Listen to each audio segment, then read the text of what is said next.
என்னுடைய உயிர் நண்பன், rock star, the most eligible bachelor Anirudh. ஆக்சுவலாக அனி சாரும் நானும் பண்ணுற 8வது படம் அவர் சொன்ன மாதிரி நாங்கள் 8 படம் பண்ணியிருக்கோம். அது இல்லாமல் ஏகப்பட்ட ப்ரோமோ வீடியோ பண்ணியிருக்கோம். பட் இந்த இந்த எக்ஸ்பீரியன்ஸ் வந்து எங்கள் 2 பேருக்குள்ளே இருக்கிறது வந்து ஒரு ஹீரோ, மியூசிக் டைரக்டர், ஒரு ஆர்டிஸ்ட், டெக்னீஷியன் அப்படி இருந்ததே கிடையாது. இது என்றைக்குமே அந்த அந்த ஃப்ரெண்டுன்றதுக்கும் ஒரு ஸ்டெப் மேலேன்னு நினைக்கிறேன். எனக்கு அவர் அவ்வளோ பிடிக்கும்.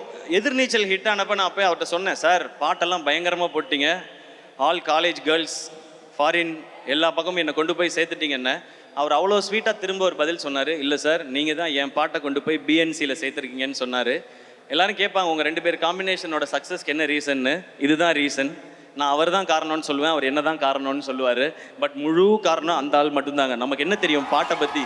அவராக பாட்டு போட்டு இதுதான் பாட்டுன்னு அனுப்புவார். அவர் நடுவில் சொன்னார், நான் வந்து ஃபீல்ட் அவுட் ஆனாலும் எஸ்கேக்காக அதெல்லாம் வாய்ப்பே கிடையாது. இன்றைக்கி ஷாருக் கானில் ஆரம்பித்து எல்லாருக்கும் பாட்டு ஹிட்டு 1000 கோடிலாம் பார்த்துட்டார். இன்னும் 2000 இருக்குது, 3000 இருக்குது, 4000 இருக்குது. பல ரெக்கார்டுகள் நம்ம பண்ண வேண்டியிருக்கு சார். நாம மீன்ஸ் நீங்கள் அதில் நானும் சேர்ந்துப்பேன். அனி இஸ் மை ஃப்ரெண்ட் அப்படின்னு.